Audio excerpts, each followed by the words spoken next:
Good evening and welcome to the Minions of the Zoo Saturday edition. I'm your host and keeper of the Harry channel, and with me tonight are Minions SkepTok. Hi, everybody. DrFunctional. Sora Luna. It's a Saturday. Yay. Serenity Star 13. Yay. And special expert guest who knows everything about the topic we're going to... No, he doesn't. He's just... Jack is just a friend of mine who knows about, like, urban planning and that stuff. I'm a civil engineer with an opinion, but you know what Dirty Harry said about opinions. Yeah, but we're going to talk with him at least a little bit at the beginning of the show, and then after our brief introductions, and then he's going to go get his beauty sleep. Is that pretty much it?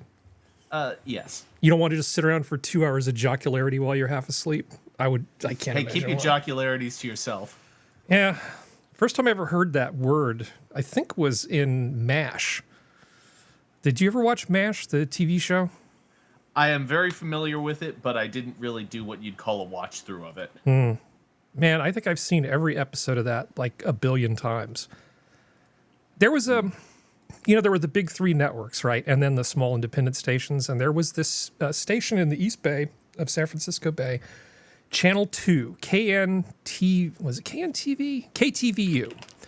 And they literally had a sign up. They said it was the house that MASH built. Essentially, MASH reruns turned them into a real TV station, because before that they were just scraping by, trying to be like an independent. And it was MASH reruns that essentially made them into a real TV station. I mean, around here there was a 1 hour block that featured The Simpsons and Seinfeld, and that just went on for ages and ages. And I think to a certain extent it's still going on today. And that was what everybody watched around here. I think it was like one of the local Fox networks. I don't know. Yeah, well, since we do have a thing to talk about, there's something I was going to mention. No, I'm going to save it for later. I'm second guessing myself badly today. So, hi, Serenity. Hello. How's it going? Good. It's pretty close to Kermit the Frog green here right now too. And how long will that last? Very, very, very short amount of time. Fires of hell come for California. No, we're in that sweet spot where California is green and gorgeous, and the golden hour is nice, and it's a good time to be driving around in the countryside right now. But it will be hot, and vultures will be out, and it'll all be dry and nasty and fire prone soon. But for the time being, my state looks like your state, modulo the trees. Yeah. I mean, Except we are coniferous rainforests around here, which means we are a rainforest made up of conifers. Oh, we're like everything. I'm not sure there's a type of terrain in California that I'm not sure there's anything we don't have. We've got volcanoes, we've got glaciers, we've got deserts, we've got everything. Up around Santa Cruz, the Santa Cruz Mountains would probably look really familiar to you then. Except I think we have redwoods and you don't. Yeah. Ours are the smaller conifers. Not the big ones. Yeah. There's a lot. The Santa Cruz Mountains are pretty great. I had my first gnarly bike crash in the Santa Cruz Mountains. Ooh, nice. Well, there'd been heavy rain for about 2 or 3 weeks. And there was the gully washer. And I was an inexperienced mountain biker going down a fire break. And I Supermaned badly and got the ambulance. I mean, I know I've told you this story. Oh, yeah. What's that? That's With the skunk. Washers. The gully washers will get you bad. Yeah. They always do. But, I've seen pretty much every terrain except for Arctic. But I've been all the way to the tip of Maine, and I've been all the way to the tip of Florida on the East Coast. And then I've been all the way west to Las Vegas. Yeah, I didn't get to see the Grand Canyon. I got to see the Grand Canyon, but I didn't get to go to the Grand Canyon. But I got to see the Grand Canyon, which was still cool. On a plane, it's still awesome. Yeah. And I got to go to the Hoover Dam. That was fun. See, now I'm jealous because I love all that WPA stuff. My mom was like, she's like, well, we're in Vegas. Hoover Dam's that way when you have a rental car. You want to go see the Hoover Dam? I was like, heck yeah. Well, I know. I was that kid who loves Colonial Williamsburg and trains and the aviation museums, and which for anyone listening, there is a very cool one in Kentucky that is awesome. That is There's good. also there's also the Patton Museum in Louisville, which is on an actual Air Force base that you have to get into. Oh. But I love the Patton Museum. But anyway, continue. I sorry. Well, you said it was Hoover Dam that you saw? Mm-hmm. Now, we're not going to talk about concrete, except I have to talk a little bit about concrete. Making Hoover Dam was actually really hard. Yep. Because I've watched the videos for it. I mean, I have to mute Jack, but because concrete, when it cures, gives off heat. Yep. A lot of it. And trying to build a structure out of concrete during the WPA days, they did not know what they were doing. They were kind of making shit up as they went along to figure out how to make this actually work. It's a great story. Oh yeah. I mean, all of these old WPA things have these amazing stories. The stories about the building of the Brooklyn Bridge, which is earlier, right? I mean, that's an amazing story. Amazing story. The whole thing with the making of the Gold Gate Bridge, amazing story. You know, same thing with Hoover Dam. Oh no, I love that stuff. I'm like, yeah. I'm an old school otaku. That's the only thing I got because I'm not a train otaku because I like more than trains. So, and the thing is, I love planes. I don't like being in them. Yeah, Freak well, me out. But I like looking at them. I like seeing them do cool shit. well, I think I told you that my dad once, when I was a little kid, because I loved planes, he actually rented a charter Cessna thing and we flew around the area. Nice. It was cool. It was like, hey, let's go to the airport. Sure, I always loved going to the airport. I didn't know what was going to happen. Yeah, he did good that day. All right, so yes. Hi, Sora. Hello. So your avatar kind of scares me. What are you doing? You're like a skull with a helmet on? Yeah, it's from an old sci-fi book. I think it's something like it's not. It's Death by in Space. Stanislav Yeah. Lem. Mm-hmm. Yeah. What is the It's just- title of the book? Oh, I don't remember. I'm having a mind blank. That's I'm okay. sorry. It's okay. You didn't know there was going to be a quiz. It's to do with maybe nanobots, and one of the first sci-fi books that's around. So, Nice. and living metal. Spoiler. But I think it's been around for a few decades. So You know, the whole sci-fi category is so hard to deal with sometimes because people say, well, what's the first science fiction story? And that is just the most terrible conversation. It's like they'll say, oh, it's Frankenstein. It's Nightlife of the Gods by Thorne Smith. It's Jules Verne's stupid moon story. And all of those things, I mean, 20,000 Leagues Under the Sea, all those things have sort of elements of it, but they're completely devoid of all the things that we would think of as making sci-fi. Yeah.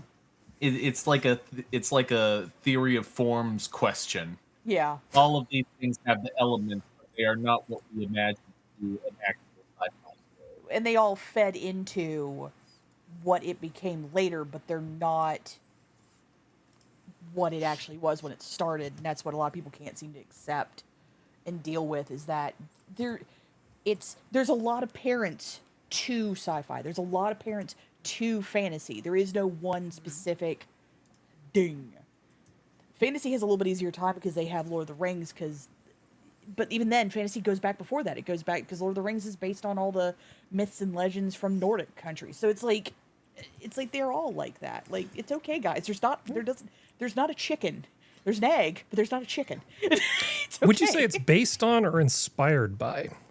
Both, but at the same time, it's both of those can lead into the whole fantasy going back eons. Like the stories people would make up to explain dinosaur bones, dragons, and stuff like that. So it's that whole thing of like fantasy in of itself has been around as long as human beings have, but to try to tie it back to one centralized linchpin point is so human but so stupid at the same time, because it's like you can't. It's okay. There doesn't have to be. Well, fantasy is a category, you know, every now and then you'll be having that same conversation about fantasy, and somebody will trot out like Beowulf, and it's like, Yeah, okay. it's like, God, no. Okay, that's- fine. Technically, maybe shut up, leave. Just, I don't Yeah. have time. I don't have time for people like you. Basically, yeah. You're not helping the conversation at all. Hi, Functional. Hi. How's it going? I don't know. How's the world of 3D printing and painting and just being you? That's a loaded question. It is a loaded question. I can neither confirm nor deny anything. My country sucks. Yeah. I hate Yeah. people. So there's a train that actually connects the two of you. I was unfamiliar with it. We may talk about it later, I suppose, but I didn't know there was a 97-hour train trip that goes from Toronto to Vancouver. Mm-hmm. Yeah. was Scenery aware. looks nice. Yeah. Well, some of it's just don't like know flat. if is it direct? Because I thought you have to change at Jasper. You stop in a bunch of Well, that I places don't for like several hours for them to be Canadian and be in unions or something. I'm not really sure why, but it does give you an opportunity to get off at several stops. But I guess sometimes the train will just make impromptu stops if there's like hunters or people who are backpacking that need to be picked up. It's like the Hooterville Cannonball, right, Skep? Yep. Hunters. All right, so let's see. So speaking of Skep, hi Skep. Hey, how's it going? It's going okay. I am. How are you doing, Harry? Nobody ever asked you how you're doing. Oh, I mean, everything what have you been I- up to this week. Everything I do is boring, and Not to me, it's not. no, I You know, but that. you're just part of a very select group of people that think I'm not boring. I found out on Tuesday afternoon that I needed to pull a demonstration out of my butt and present it on Friday at 8 a.m. And there were a number of technical hurdles that were, it was one of these things where you need to demo something that doesn't work yet. So it's like, make it work and then You're talking about my old life, my friend. and then figure out how to get the demo done. So there were a lot of 3-hour sleep nights and a lot of caffeine, Did you get it done? a lot of having to tell imaginary girlfriend, I ain't got time for you right now. Yeah. Because women love that. They like feeling super important compared to your job. And I'm just like, I don't want to live in a refrigerator box in this economy. So if things go poorly with customer number one, I don't want to feel like it's because I didn't try, right? So I did what I needed to do. I got the demo working and did a second demo for good measure and had it posted at 2 a.m. Friday morning. And then I felt proce- guilty. yeah, and then I proceeded to get some sleep and woke up and delivered it, and it was great. How can you say that you're boring when you just like you know magic? You do magic all the time. I do magic. I have a That's not boring. travel mug. I can bore you. I have a travel mug that is this enormous if you're in thing, and I took a corner too fast and it spilled. But to show you how lucky I am, it landed upside down because normally it wouldn't leak, but it landed upside down on top of a roll of paper towels. So, Ooh. yes, I spilled this in my an drink. automobile This or was on in your an bike? automobile, but I Okay. spilled my drink, but I spilled it on a half roll of paper towels that I just happened to have in the wheel You well gotta of spill the your passenger. drink. Yeah, That's the place Nice. to do it. yeah. It's like God given with both hands. It's Hashtag like, I'm going blessed. to spill your drink on paper towels. Yeah. So it's going great, Skep. Thanks for asking. I hate you. So, Skep, Yeah, would you say hello to the chat for me, please? I certainly shall. We have with us this evening. Badger is here. Hey, Green Badger. Nice to see you this evening. And it looks like it's just the rest of us for now. So thanks for coming by and enjoy the show, Badger. I'm sure there'll be more to accompany us along on our conversational journey this evening later on. Thanks for coming by. Ah, yes. Well, there are more people watching, according to YouTube Studio. They're just not saying anything yet. So let's give them something to talk about. Let's give them something. How about funnel cake? How What about about funnel cake? Talk about. Yeah. I ordered funnel cake about half an hour ago. It's still not here. Did you ask You for can a order funnel cake? a What's private this? taxi Hell to yeah. deliver What do you funnel mean with cake? this? I learned it from you, Sora. We don't get funnel You cake all delivered right? here. What? I thought you like Learned it from ordered watching cheesecake or you. something. Yeah. Well, I can. Yeah, okay. Cheesecake. Yeah, stacked okay. with It's stuff you know more, but regional variations, right? You guys have cheesecake. We have funnel cake. Unfair. I consider funnel cake a little bit better than cheesecake sometimes, depending on who makes it. But yeah, Yeah. I had a. Well, I had the a. point is, there's desserts. They deliver. It's a thing. It's fine. just pray to God it's not Yeah. soggy. I had You want little bit of crisp. a weird thought the other day. I was looking at a commercial for day. Taco Bell, and I was thinking, Taco Ugh. Bell is for men, sort of what girl dinner is for girls, right? It's like the I can't be bothered to make any sort of real food. So And I have instead zero of self-respect. yeah, so instead of scavenging from the refrigerator, like gathering, like the good female of the species does, we go out and hunt down burritos at Taco Bell. I wouldn't call those It's- burritos. but It's Taco very Bell- low effort though. It's like I'm just going to eat this because I don't have the energy to do anything better. Taco Bell sounds like a great idea the moment you forget your last experience with Taco Bell. Yeah. Yes. And I was gonna say, Harry, too. It's not like you hunt down Taco Bell. Taco Bell just sort of exists, and if the time space continuum is just right, and there's a Taco Bell within stone's throw distance, and you're like, well, shit, I'm not gonna cook anything. I have no self-respect. That's easy, greasy. I've just worked a fucking 12-hour shift digging ditches or whatever. Then yeah, I'm gonna eat Taco Bell. I'm just like it's just a fact of nature. I've worked in a college town for too many freaking years. I've seen the aftermath of too many Taco Bells. I can't do it. I haven't touched Taco Bell in 20 years. Oh, I worked there as a teenager. I've seen Oh, it you've firsthand, had it worse. and I still You've had went it back. worse. Like it took me 10 years to go back, but I went back. I went back. Yeah, Was this before I or was after literally the digging ditches. So I mean, was this just before too tired to. or after the K- program where they moved all the actual food preparation to offsite kitchens? After, Oh, good. but the thing that was the real eye opener was that the meat, the supposed meat, like substance. Are you doing air quotes? Yes, very heavy air quotes. Like my fingers aren't big enough for the size of air quotes this needs.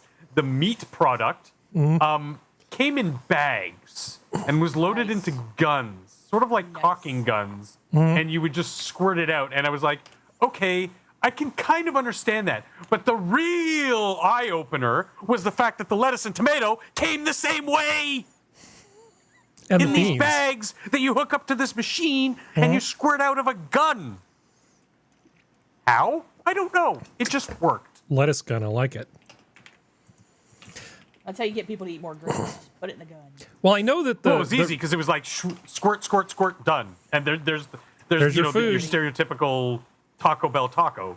7 layers, 7 guns. And it's well that's the other thing too, Harry, is that they only have like 7 different ingredients that they prepare like 5,000 different ways. I know. I Damn used to right. do. I It's used to so sort of weird. do a bit about this with people, where I started talking about factorials and permutations and stuff. It goes over better with math people because really there are only a finite number of things you can make with those 7 ingredients, and of those, can you predict which ones ahead of time, which ones are actually going to be edible or desirable? So it's a cheap version of Chipotle, is what you're telling me. Oh, it's not even. Yeah. As much as I hate Chipotle, I wouldn't even put them in the same universe. Chipotle is almost like you took Taco Bell and like a salad bar place like Fresh Choice, and then Yeah. merged them, but everything comes in a tortilla. And it was food. It was real food. Well, I do have to say, I've never, even though there are Chipotles around me, shockingly enough, I've never actually been to one. I always liked Qdoba better, but that was me. Yeah, I've only been to Chipotle twice. I've been to Taco Bell like 100 times. It's like Chipotle's real food. Like they actually have real meat, real veg. And Taco Bell is like this weird pseudo. It's like another reality. It's not quite not food, but it's not quite food. At least in my summation, like I don't know. I haven't had Taco Bell in probably like 10 years now, but or what, 6 years. I think I know what Jack is thinking right now. He's thinking, God damn it, I came on here to talk about architecture. Concrete. And I'm falling Concrete. asleep, and you guys are talking about Taco Bell. It's like, so. Blame Harry. No, it really is. As always, it is my fault. Most things are. So, Jack, Like my entire life. So Harry, this story has been in the news a lot lately. The real Lumon building sat mostly empty until it was purchased for $27 million in 2013. Now it's a main character on Severance. So Severance is, the Apple TV show that a lot of people are watching. And this isn't about Severance, but they use this old Bell Labs mothership building for a bunch of their shots, right? I can't help but feel that the article dwells a little bit too much on Severance. Like, oh, here's this building with all of this architecture associated with. But this was in Severance. Did you remember this from Severance? In the writing business, that's called a hook, Jack. I know you know that. They're trying to zazz it up. The hook lasts the entire article. Every other sentence. Oh my gosh. This was in Severance. Where is this? It's in New Jersey. It's in New Jersey, and back in the day, It's a beautiful building. there were these companies that had just absolute dominance. Okay, The front is nicer than the back surrounding. yeah, That's usually how it is. I'm sorry. The back is a pit. that That's is. so pretty. Let's see. That's like most OnlyFans girls. I'm sorry. Yeah. It's probably not inaccurate. Yeah, so this building that we're talking about here is basically this mid-century modern thing that was actually built by God, what is his name? Why can I not find anything now? I can see my floor. I can see where my office was. Aero Serenian. Yeah, It kind of reminds me of like a hotel. I Like can a see big that. hotel. Like the ones that, like the big hotels that are near like the really big airports. Yeah. Let me just Yeah. tell you what the weird thing about this building is. The weirdest thing about it is trying to find an individual office. Oh, Because God. the way that it's laid out is on each floor there are these two long corridors down. Those corridors are just feeders into these little clusters of offices inside, and they're not regularly put together. They just built it out the way they wanted to, inside that. those clusters. And I see. finding an individual office it was very hard when I was there in 1998. Oh, I'm sure. Sounds awful. But Also it's a reminds me beautiful of building. some of the architecture we have here. There's the former, like, because Toronto is now like a conglomerate of mini cities that became a mega city. There was the north end called North York has a library and city hall that looks like suspiciously very similar to this. And I had to Google it, but they were actually designed by a Japanese couple, not Errol Serginian. I don't know how to say his name. It's Sarah. It's like SAA. So my brain can't process how to say that name. I'm trying to use Well, very, very different than Toriyama. So, Yeah. but the visual aspects of it, the construction of it, looks very, very similar. Yeah, I'm trying to use a new format for the spreadsheet, and so far it's going really, really poorly because I can't find a goddamn thing. What are you looking for, Harry? Maybe I'm I can sorry, find it for Harry. you. I'm looking for the Wikipedia page for the guy who built this thing so I can list the other things that he also architected that you would know about. He's a really famous dude. So So famous. so this is this huge building, and inside they have this big open space, right? Okay, and the idea was that Bell had some of the smartest people in the world. They had more Nobel Prizes than most countries. Harry. Yeah. He helped design the General Motors Technical Center, the passenger terminal at Dulles International Airport, the TWA Flight Dulles? Center, now the TWA Hotel at John F. Kennedy International Airport, the Vivian Beaumont Theater at Lincoln Center, and the Gateway Arch. Yeah. Oh, just the Gateway Arch, right? And all sorts of smaller residences all over the place. I mean, he was an extremely prolific And the mid-century MIT architect. Chapel. He Yes. also designed the MIT Chapel. Can't even spell it. I mean, not as famous as Frank Lloyd Wright, but Yeah. honestly, he would be sort of. He's not, but he is basically at least A tier in terms of architecture. I mean, his stuff is cool looking, like Yeah. but it's just like It's too blocky. it's very it's the end of mid-century where it becomes almost brutalist, and I kind of like it as long as It's it's just surrounded not- by it's- green. It's not brutalist. It's I not know it's brutalist. Not a brutalist building, not at all. Yeah. I It's understand. modernist. It's a very modernist building, and it's cold and chrome and steel, but it is not brutalist. It's not brutalist, but it is lacking in the ornamentation that you would see in a lot of other things. Read the Fountainhead, and you can read about this building.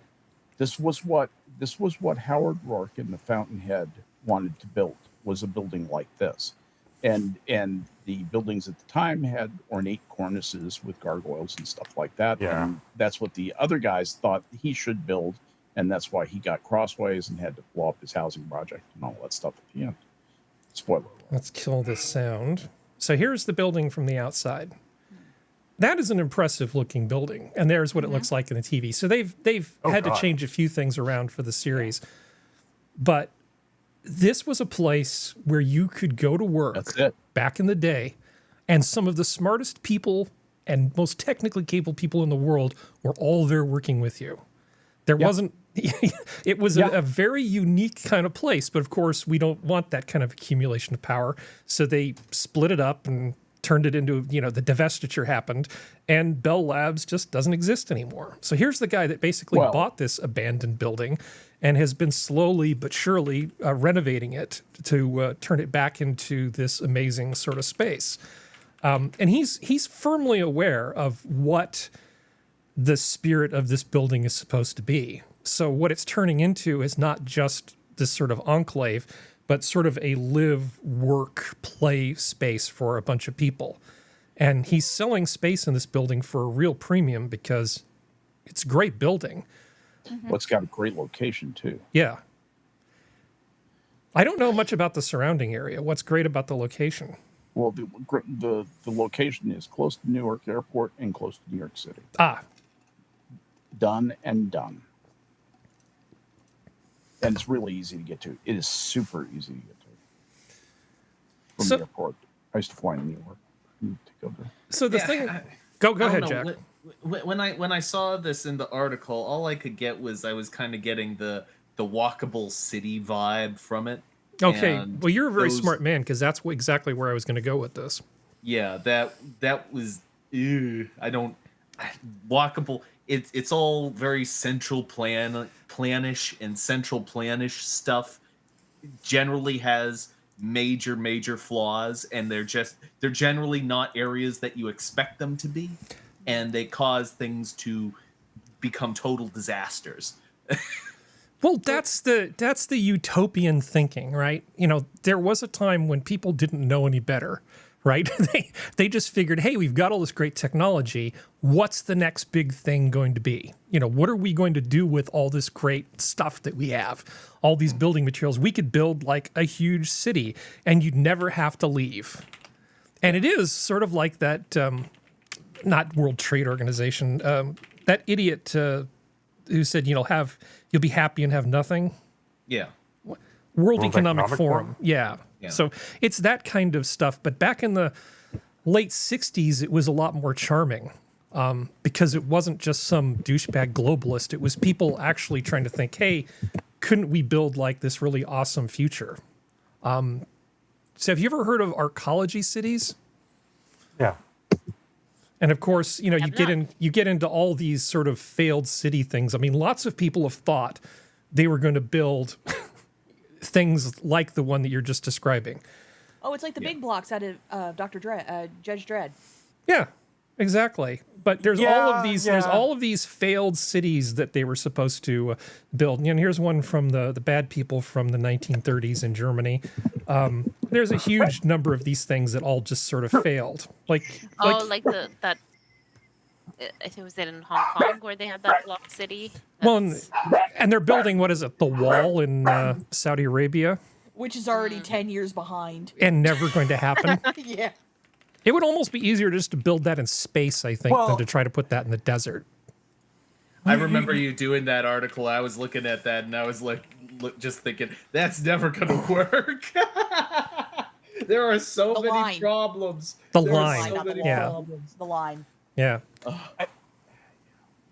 I'm trying to remember. You say that, but one of the greatest not greatest in that it's good for people, but it's an actual marvel that this thing has been able to grow the way it has and is still standing upright for the most part. But Kowloon Walled City is an exact it's kind of a success story of that. However, it's the opposite of the spectrum of it is completely hands off. There was no bureaucracy involved whatsoever. And so you have corridors and staircases to like nowhere. And the reason why a lot of these sort of like arcology cities failed is because they were over bureaucratized, and the translation to the modern WF kind of mentality is, and the walkable city, why it's become sort of like a naughty word to say, naughty phrase to say, is that it's you have to live in this arcology and you're not allowed to leave. Was it Kowloon destroyed though? Yeah, No. it doesn't exist. I don't think that one exists anymore, at least not in the way it used to be. Yeah. Because it was like lawless, so They knocked that they bitch down. fast. I'm pretty sure it's not existing anymore. At least not in its entirety. Yeah, Kowloon Walled City was destroyed. In 1987, the British colonial government announced plans to demolish the walled city. 1993 completed in 1994, so yeah, it's April gone. '94. Oh, okay. Yeah, it's a park Well, now. that sucks. Well, I want to answer Functional's question. We're talking about Sorry. arcology cities, right? So, Is that a question? 1969, visionary architect Paolo Soleri, no, I think it was maybe Sora, challenges to think of cities as biological entities with his concept of the arcology, a massive self-sustaining urban organism of 1,000 minds designed to exist in harmony with nature. He proposes that the purpose of life is astheogenesis, the universe progressively complexifying itself into compassionate, beautiful structures. Okay. It's a lot of fuzzy-headed utopian bullshit, right, Jack? Jack it off. Yeah, pretty much. The trouble with it is you can't, anything planned is almost going to, by necessity, be worse than what capitalism Actually will occur. produce. Yes. Everybody just doing what's best for them, and it all just magically works out as long as you just don't let people start shooting each other. Planning has very strict boundary conditions on it. If you are a use case that falls outside those boundary conditions, the plan does not work for you. And people will often find themselves outside those conditions. And so ultimately that's why these things fail, is because you cannot account for everything. Nope. Yes. Human beings are chaos. The sooner you come to accept that, the better your life will be. So this, I should just link this for people in the chat because it's actually pretty interesting, I think. Here, chat. So, But there has to be a happy median, right? Like there has to be a happy median between planning of this sort and complete and utter like lawlessness. No, I don't want to say lawlessness in the term of like, cowboys and Indians kind of like just everybody shoot, but lawlessness in that there's no regulations and things like Kowloon City is the walled city is allowed to just sort of propagate over 200 years or whatever, and just like the reason why it was demolished because it was unsafe and Ultimately, the best regulation is the one that maintains the fences between neighbors. If you follow. Okay, yeah, no, that makes perfect sense. So minimal to just bare level protections for your that and the one cohabitators. that and the ones that maintain the roads more or less, but the roads are basically built as it is. So. well, let me make use of Jack while he's here for a moment. So, go ahead, Serenity, and then I'll tag Well, Jack in. The best showcase of it, in my opinion, being a Mid-Atlantic Midwesterner, is the small Mid-Atlantic Midwestern towns that have been here for centuries, that have small independent stores and groceries, that they still exist. Like there's several of them that I live near, and are just allowed to still have regulation to keep things going, but they don't over-regulate because there's not enough. You can't get enough money from it because there's not enough people. That's kind of what these walkable cities are trying to do, but they don't understand that they're over-regulating and thus making it not happen. Like, the more heads in it, the more problems it turns into. Basically, The more people you have in a area of a certain density, the more Yeah. competing interests you have. And the more Agreed. competing interests you have, the more regulations will be drawn up in any committee. And Yep. ultimately, that is what leads to situations like that Jon Stewart video that came out about trying to set up a railway in California. Yep. Oh God! Oh, don't! You're just gonna make me sad. But So I mean, that well, hold really, on. To be fair, now, and I have to tag Skep back in a moment here. But if you talk about what's good about this kind of thing, right? There are some advantages. I mean, because we all know it's going to fail. But setting that aside, I mean, if we're just going to be honest, what are the advantages? You know how easy it is to heat or cool something like this big structure, compared to like a tiny single person house or single family house. The surface area to volume is different, that you can completely control the environment inside this thing. You can't do that in a regular city. There's all sorts of problems that cease to be problems when you, if you actually were to plan something like this out sanely. But right now, you share if you share walls with anybody else, they're going to be all up in your business about fire extinguishers and fire alarms and this and that and the whole deal, because there are things that can happen that you can never provide a remedy for. There's so there's all these rules to keep you from burning down half of Utopia because you decide to set up a moonshine still or something in your bathroom. But at the same time, you know, what does freedom actually mean? So if you're a young person, you just moved out of your family's house, you're just done with university, having the idea of freedom might be, I'm free to do what I want and have as much leisure time as possible. Later in life, freedom might be, I will burn trash in my backyard if I damn well feel like it. You are not the boss of me. I'm gonna burn my stump out. Fuck you. Yeah, exactly. I'm going to burn my stump out, you know, giant Fresnel lens melting shit in my backyard. Yeah, I can do that. I can totally do that. So Just hold my shotgun out on my front porch, shouting at the neighbor kids. well, I think when the World Economic Forum talks about, you know, you'll be happy, you know, nothing. But they're trying to sell you as some vision of luxury socialism where you just sort of get stuff and it's all supplied to you and you don't have to own anything, because why should you? There's no competition. Everything's just going to be built by AI robots. So if we literally get to this utopia / hell that these people seem to want, people will be competing, but they'll be competing for the right to actually do something useful, to wake up and do something other than just live in mouse utopia. Ugh. It's going to be a real problem.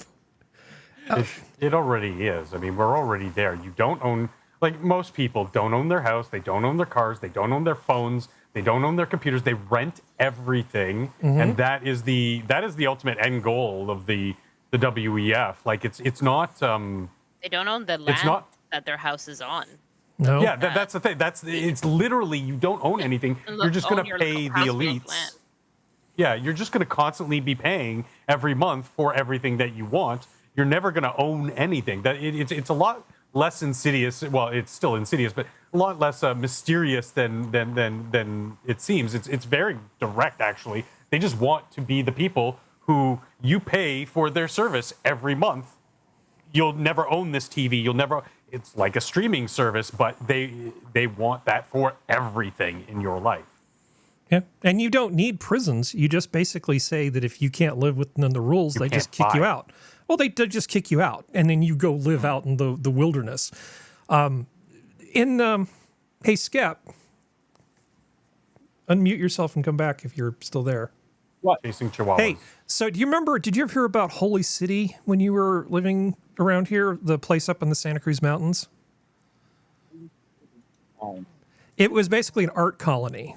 Yeah, Okay. yeah. I almost said art colony. Yeah, it was like this art colony and shit like that. If you get a small enough group of people, you can get a good 20 years out of something like that before everything just starts to go pear-shaped. It's actually relatively easy to do these sort of utopian bullshit things when you've got just a few people and everybody's like interested in the same thing. That's just basically a clubhouse where you live. That's not like a real city. But if you have to actually like feed people, yeah. Yeah. dedicated to the same idea and willing to live the same type of lifestyle and to help one another foster that lifestyle. You're exactly right. I think it lasts about one generation. So what about Houston? Now, Houston, some people will say Houston's great because there's no central planning and stuff like that. But then you talk to somebody who's been there and say, I don't want to live in Houston. I don't want to go to Houston. So No. it's simultaneously great and terrible.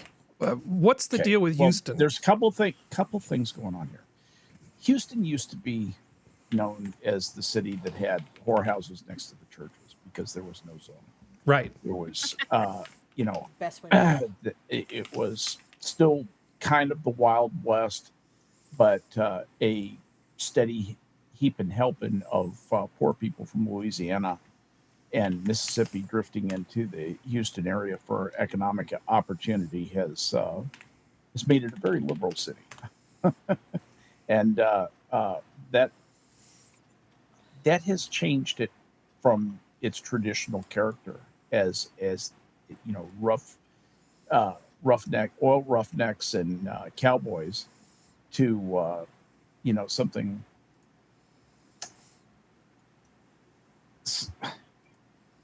something much more liberal and much more strange. So now living in Houston there are islands of really nice places, and then there's a lot, and it's appalling. Essentially, the whole southeast side of the city is not slum, but it's scary low class. There's a lot of that city that is scary low class. It's not slum, but it's a place where you would not feel comfortable stopping and buying a Coke at a 7-Eleven. So Skep, I think it might. I think you're going to agree with me here, but I'm going to say this: Ancapistan is a much nicer place to live when it's populated by people of high character and sort of high ability. Ancapistan doesn't socialization. High socialization. But basically, people who have read the classics, they know what a handshake means. They're polite people. They know that Peru is in South America. It's just if you have a fairly homogeneous group of civilized people who are completely self-sufficient, Ancapistan works great. Absolutely. And, But if you've got a problem small number of deserving poor, it still works great because you know what? The Ancapistanis will take care of that. Let me ask you a question then. Yeah. How does it work for the kinds of people who, if you ask them where Peru is, they would ask you what a Peru is? Mm-hmm. I mean, that's the caliber of, you see these things where people don't know how many continents there are in the world. They don't know that they think the North Pole is an island.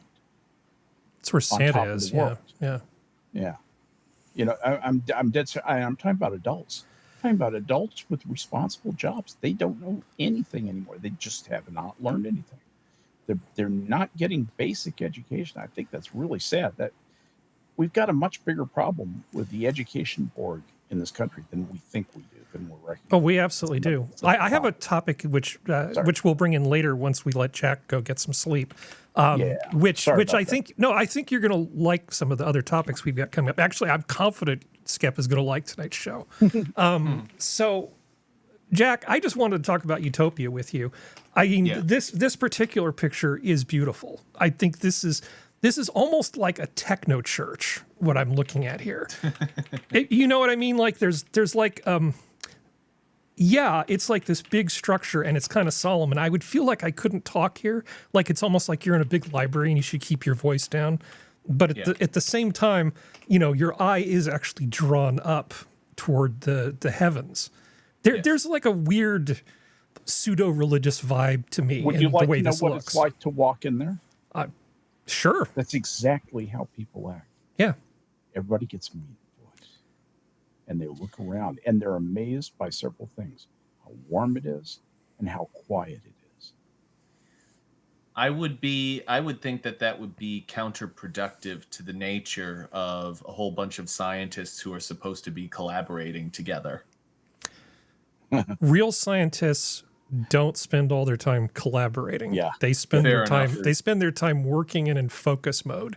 That's The exactly people that they report to have a lot of meetings, because if you're not doing research, you better be holding a lot of meetings to talk about the research you're not doing.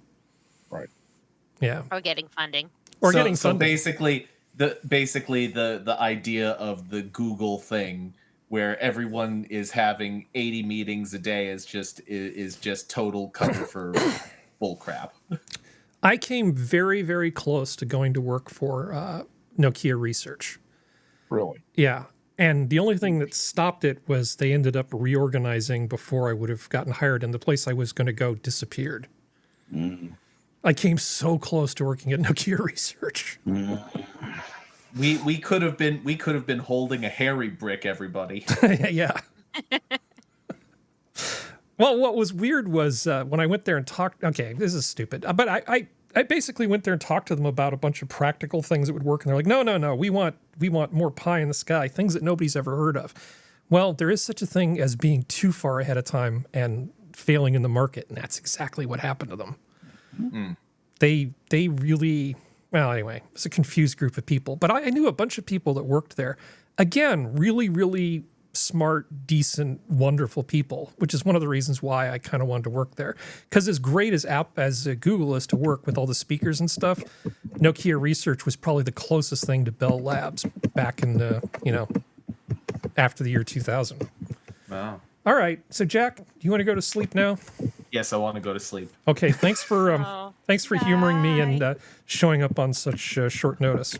Oh, no problem at all. It was my pleasure. Okay. Have a good night, everybody. Good night, sir. Good night, night. Jack. Nice to see you, Goodbye. bud. Okay. Is he gone? Oh, good. Now let's make fun of Jack. No, we're not going to There do you go. that. Do help me keep an eye on chat, because between the new spreadsheet and everything, I'm having trouble monitoring all the things. All right, so let's Kay see. Shula's here. I noticed that. Mr. Nice. Yes is Green coming in. Badger's here. Yeah. And Jack is making himself known in chat. Good night, Mr. bud. Yes. Thanks for coming by. Thanks for coming, Jack. All right. What's All next, right. Harry? Oh, God, I don't know. I can't find anything now. Let's do something slightly fluffy. You do not know how much that building meant to me at one time. I have a pretty good idea. It was, I think it's it was awesome my- that you used to work there. It was my first big consulting job. It was getting hired by Luz, and it was after I got famous at Colonial Savings. That's how I got the big offer from the vendor.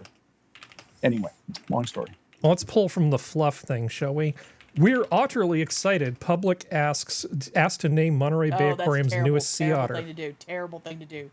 Terrible thing. It's gonna be like Mr. Fuzzy Face or something like that. It's gonna be no. Sea otters are pretty cool. Too bad they're assholes.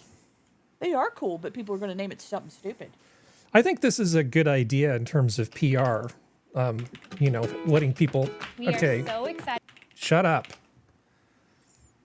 That looks like fake kelp. Do you think that sea otter doesn't know the difference between that and real kelp? I think it Well, does. it's probably just meant for sleeping purposes. It's meant to hold on to it while it sleeps, because that's what they do.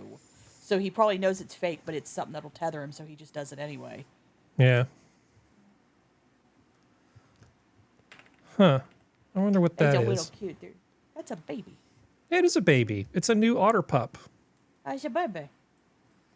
Huh. Oh, they have. Oh, so people get to pick one of the three names. Okay, good. Yeah, I Smart think on his the name aquarium. is Otter Okay. McOtterface. I wouldn't put it past someone. So, Hazel, Opal, and Quinn. yeah. Yeah, those are not bad names. I like Opal, but that's not bad names. Okay. Yeah, this new spreadsheet is terrible. I can't find anything. It's just absolutely the worst. You need a producer. I Harry. don't know where anything is. Can you not do Control F and find it, or Command F? I think that finds it within a given spreadsheet. I moved each topic into its own spreadsheet, and now I can't find a damn thing. Harry! It's the worst. This is terrible. If you're gonna You do that, can't- you have to do a spreadsheet that has a hyperlink to the actual spreadsheet. This way, you can find it somewhere and then go to the actual spreadsheet. Yeah. The API would expose that, though. You could write a program to do that, Harry. I could do a lot of things. So, okay, so I'll just tell you. So I was looking for stuff for the show this morning, okay? And I was thinking Serenity and Sora are going to be there. There's this thing on Cosmopolitan about people wearing dresses on the red carpet at one of the stupid awards things. And I thought maybe you could have fun making fun of Cardi B with her little pasties. And she had like little green pasties over her lady bits. And I mean, it was terrible, right? So, but I realized as I was watching this that I'd been thinking a lot about this whole inner monologue thing. I can't imagine that there are people that don't have an inner monologue. I don't. I mean, you don't have an inner monologue? Nope. See, I can't conceive of how this would actually work. Okay, but we'll get back to that in a moment. But so I'm looking What through if you this. have an inner dialectic? Well, I'm looking at this and I'm thinking I'm thinking to myself, well, how would the ladies respond to these things? Is it funny? Is it good enough for the show? And then my inner monologue started talking to me about what you guys would say. So I started imagining it. And I saw this picture of, God, it was like Demi Moore or something. And I noticed that one of her boobs was way lower than the other one. And I suddenly started hearing my inner monologue sounding like Uncle Roger. There you go. So, Why you do that? oh, why you got breast one much lower than other? And I realized that not only do I have an inner monologue, but it does bits independent of what else is going on. Okay, so this inner monologue thing, how is it possible that you don't have one? See, because I cannot wrap my head around this. I just don't. The only way I can figure is that there is thought there, but I don't conceptualize it. Like, there's no, I'm going to do this. There's none of that. Same. So you're like thinking about having dinner. Yeah. You don't have like a little conversation in your mind about like what you want to eat? Nope. How the fuck does that work? No, you just sit there and you just start picture. Like, for me, because I'm a visual thinker. Yeah. So I picture them in my head. I'm but I don't actually talk. If I'm trying to work through something, I talk to myself. But the thoughts are there. They are, but they don't verbalize. They picturize themselves. That's the only way I can describe it, is that they make themselves pictures. This is what I don't understand about it, because people say, like, you don't have an inner monologue. It's like, well, no. Why do I need to talk to myself? Isn't my brain already doing that? Like, when I think of something? And so, is it truly a monologue that's going on in your head, Harry? Well, Skep was actually really, it's more like a dialogue, honestly, in my case. That's the way I describe it. So you do have a dialogue with yourself. I feel like I'm having a conversation with a whole separate person. Yes, exactly. Precisely. Nope. Precisely. Nope. See, I've had those things, but it's usually in a very specific scenario where it's like, okay, what am I going to say to this person? And you kind of, or rehearsal of something in my mind. But on the average, like Serenity, I don't have these monologues. It's just like, okay, what am I making for dinner tonight? I'm making baked ziti. Well, I visualize what baked ziti looks like in my head, and I already know like what like tomato, pasta, this, like that. Like, it's just sort of visual items in my head that's just sort of like, yes, I know what I'm doing. Like, I can't figure out, because I've heard people who read novels and who read books, they don't visualize the stuff in their head when they're reading. Yes. And I can't figure out how you don't do that, because I can't read if I can't visualize it. If they're poor at describing something, it's hard for you to get through. Yeah, I'm the same way. Like, it's one of those things where people are like, well, I don't want everything described to me. I love Tolkien because he describes everything. I love Brandon Sanderson because he describes everything, because it gives me the ability to see it. Just saying, I enter a room and there's curtains, that doesn't tell me a damn thing. Like, Okay. I need to know that kind of stuff. Well, you understand where somebody who has that, I have a good imagination. I still, for the life of me, cannot understand. I can't conceptualize not having this inner monologue, because I've always had it. So Skep, I will misplace something or forget something. And then I will ask myself the question out loud, and then my inner monologue will tell me where my keys are. Okay? Nope. I don't know where my keys are. I start saying, well, they're not here, I start asking, and then my inner monologue tells me where I put the thing. Nope. I don't feel like I'm completely in control of this thing. Nope. Yes, when same thing happens with me. Somebody asked me a question. I don't know the answer right off, like a trivia question or something. I will start having a conversation in my brain that begins to have. Oh, okay, well, let's see. What? Who started with Humphrey Bogart in African Queen? Well, let's see. That was after Catherine Hepburn, so it must be Lauren Bacall. And I'll have that back and forth in my brain, just as if, yeah, I think it's Lauren Bacall. Nah, it's too early for Lauren Bacall. It actually is Lauren Bacall, but It was, but anyway. Like if I You know what I'm misplace my saying. keys, I go, where the hell did I put that? And then my brain visualizes the last time it remembers cataloging Yep. seeing them. That's how my brain works. yep. Welcome to my hell. I actually won a Dallas Chamber of Commerce Trivial Pursuit game that had 60. It started off with 64 people, and I won the whole thing. They called it the City Championship at the time. This was about 1990 or so, around then. And that was the question that I won it on, was Lauren Bacall. Excellent. Was the answer. You want to hear another scary thing, Harry? You want to hear another scary thing about my brain, which Functional will probably back me up on? Sure. So say someone says 7 times 18. Okay? Okay. The way my brain figures out 7 times 18, I see 7 18s. I take the 6 of them, put 2 and 2 together, put 2 and 2 together, put 2 and 2 together, then put those together, and put those together, and then put it all together. And You just don't add. just say 136. Nope. My brain No. doesn't do that. That's the way I visualize figuring out the problem. That's Well, the way you my keep brain your does shoes it. on, so I mean that's whatever works. I can do it fairly quickly too. It's not like it takes me a very long time. It takes me no time. It's kind of like Chisholm, what she's doing. It's just my brain works in the 3D, which has had people try to claim that I am on the spectrum, and I've been tested. And I told them no, I'm not. Now the whole spectrum is cap anyway. Well, allegedly ADHD people think in the air quotes in the 3D, and I'm just like, no, my brain just does it. Like this is not an ADHD thing. I just am forgetful. I mean, just from the anecdotal that I've come across in this realm, it seems like there isn't really a definitive, because I've met left brain and right brain people who think in both of those terms, in both the inner monologue and the visual. Yep. And I've met right brain people who think in the left, excuse me, think in the visual, think in the in inner monologues. Like it seems like there, so far we haven't really nailed down if there's any. I just think it's the way that the brain works. Yeah, I think it's just One of two ways. Maybe It'd it's a question functional of people do both kinds of thinking. People all have a left and right side Yeah. of the brain. You don't only think with your left side of your brain. You don't only think with your right side. It's a little bit like Myers-Briggs, where it shows what your kind of default position is with respect to behavior. Even though sometimes you act in a different way when that's appropriate. But And then I think but left to yourself, you'll default to the certain one, and that's like Myers-Briggs characteristics. Are you Yeah. sensing? Or are you feeling? Are you a thinker or a feeler? Are you a sensor or intuitive?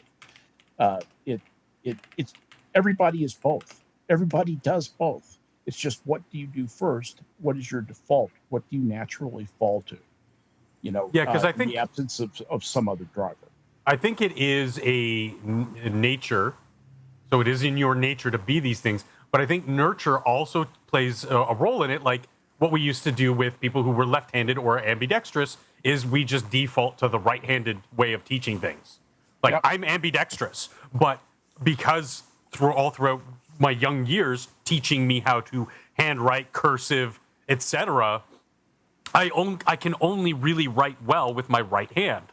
However, I can play hockey, I can cook, I can use my computer, right-handed or left-handed. It does not matter to me, because those things were things that came later in life that weren't sort of like instilled and trained into me, that I sort of went, oh, well, this is just as easy There are for me to different types- hit. Those are different types of skills too. there's a little bit of difference. Yes, but I mean, but my point is that there's that skill. possibility that there's that nature that we just sort of tend to nurture in certain ways, and that when we, again, coming full circle back to the brain, that there might be some aspects of the way we teach people to, and who is teaching, that might make us think more what's the word, auditory, dialogical, I don't know if that's a word, or visually in a dialectic fashion. Dialectic, thank you. In a dialectic fashion versus more a visual fashion. Because I know, like, you know, there were teachers that would instill those kinds of things one way or the other. And I'm thinking back on it because I've thought about this topic for a while now, a couple of years. And it's like, yeah, I can see how teacher X taught me to think more visually, and teacher Y taught me to think more dialectically. It's weird. And it really had nothing to do with, are they art teachers or English teachers or math teachers? It was all over the place. It was really interesting. Sure. When you come up with those realizations after, 30 years of being. It's very satisfying, isn't it? So, sort of a eureka moment, yeah. So we still have Serenity, right? Yes, sir. Okay. So Serenity, like, because this is one that I cannot do without you, because you sort of, like me, know more about the weird ancient alien stuff and that sort of thing. Oh, yeah. We've both picked it up by osmosis. Yeah. So I assume you heard about this story that hit the news recently. Oh my God, I want to punch. There's a vast underground city below Egypt's Giza pyramids. Scientists' wild theory claims, but experts debunk it as fake news. Given the number of scientific bureaucrats, not really scientists, who have lied to us in the last decade, science has a real reputation problem. So this is kind of interesting the way they wrote this headline, because I mean, what they're really saying is, isn't it cool there's all these things underneath the pyramids and scientists just kind of suck? That's the way I'm sort of reading this. So they did that, and then of course, how badly am I going to get copy struck if I play something from Joe Rogan? Oh, he'll jump down your dick, probably. Oh, okay. Well, lots of people do it. A lot of he people doesn't have that reputation, does he? Yeah, a lot of people play his stuff, and he never goes after him. Okay, well, Yeah. we're gonna try to be doesn't careful care. with copyright here. So, structures discovered underneath the Great The Pyramids. Joe Rogan Experience. Talking of pyramids, Oh dude, God, it's this that new pyramid moron. shit that's just come out. Oh, this is insane. Yeah, I I was hate going to him. send this to you as well, Jamie. I'll send What's you his name? one of the most I comprehensive can't- breakdowns I've seen so many of it on stupid X clips where he keeps because trying it's to argue. quite stunning. What's so his name? apparently, I through don't know. I just Yeah. see it Oh, online. okay. Well, it's a comprehensive breakdown, and it's stunning. Those are some positively valenced words that Joe's using. Yeah. the use of LiDAR, they have discovered that there are Well, first of all, it's not LiDAR because it's ground penetrating radar. So Yeah, that's. LiDAR doesn't. But I'm not going to get on Joe's dick about the fact that he misspoke. That's not really the issue here. Most people would say underneath the LiDAR. Great Pyramid the that only thing they go can remember. kilometers deep into the earth They didn't say with kilometer, coils. Joe. So enormous pillars, and then these coils. They don't understand what it is because they're all looking at. Yeah, I don't mind Joe Rogan talking shit about stuff like this. I don't think the government needs to fix this disinformation or anything else. I'm fine with Joe Rogan saying dumb things in public, or just being he's not really being dumb. He's just It's not just being, entertainment. he's It's not just being very entertainment. discriminating, okay? Yeah, he's not. But you know who talked about this today? I don't know if you saw it yet. Sabine Hassenfelder. We saw Yes, some I did. crazy news. So she basically kicked in and read through the studies that were supposedly behind all this stuff. And the short version of it is the guys who put this together sort of took two techniques that normally don't have any relationship to each other, synthesized them, and then took a bunch of data and threw it at AI and said, hey, do you see anything down there? And AI, like the eager puppy that it is, said, yeah, and how? I brought. Because the thing is, what they were describing, I was sitting there going, because people were showing pictures and what they were describing, I was like, okay, the level, like you'd have to do a cross section to see that level of detail that far down. Like you'd have to like cut it like a cake and then come at it from the side to see that level of detail. Like I don't know how, and I'm just like, oh my God. Well, you can do a lot of amazing things. One of the things that didn't make the cut because it's just hard to explain is they're talking about changes in the rotation rate of the inner core of the Earth relative to Yeah. the mantle. And the way they were able to determine, well, how would you figure this out, is actually with decades of very careful earthquake measurements at different points on the planet. You can look at how on the other side of the globe it looks, from different locations. And if you take all that data and put it together, you can build a model to try to explain what those results are. And it looks like the inner core of the Earth is actually slowing down. Some people were even claiming, it looks like it's in retrograde, basically, because it's moving now slower than the outer mantle. And I just watched that movie today. Yeah. And what does that mean? What does that mean for us? Well, it could be a harbinger of a magnetic field reversal, it flipping. And it'd be nice to know how long that's going to be screwed up and just how bad things are going to be and how much sunscreen I'm going to need for that period of time. Is it like a day? Is it a week? What sort of thing? Anyway, that's not the point. So you can figure out all kinds of things about stuff deep in the earth if you're smart enough and you have enough data. But these guys took some ground penetrating radar, did some stuff, and then did some hocus pocus on it with AI and said, well, AI says that's what's down here. Yeah, It's but like- that's it's like not the really people- what's down there, because if you went back and saw the data that is based on, you would be unimpressed with that extrapolation. There's no there. There's no there. Exactly right. Well, the issue is that like, it feels like a grift. Like, and that's the thing that keeps pissing me off is like, it feels like manipulation of people's, not stupidity, but naivete. Mm-hmm. And that's the thing that makes me mad, because if you get manipulated because you're stupid, I'm not going to get mad because it's your own fault you're stupid. But intentionally, like, using people's naivete to deceive and manipulate, that pisses me off, because it's just like, I don't expect people to know a bunch about the stuff the studies that have been going on for decades now in Egypt, and how the fact that it's not LiDAR and that kind of stuff. I don't expect people to know that, because that's too nichely focused, and people have other things in their life, and you're allowed to have times where you don't want to think about bad stuff or medium stuff or whatever. But it's just like, it feels like Ancient Aliens as a whole. It feels like a money grab. It feels like they want people to give them money so this way they can go, air quotes, study it, and then disappear with the money in 2 years. Yeah, I don't think it's quite the ball pit that we're talking about. It's a little more than that. I'm going to play a little bit from Sabine's thing here because she does a good job of explaining these guys.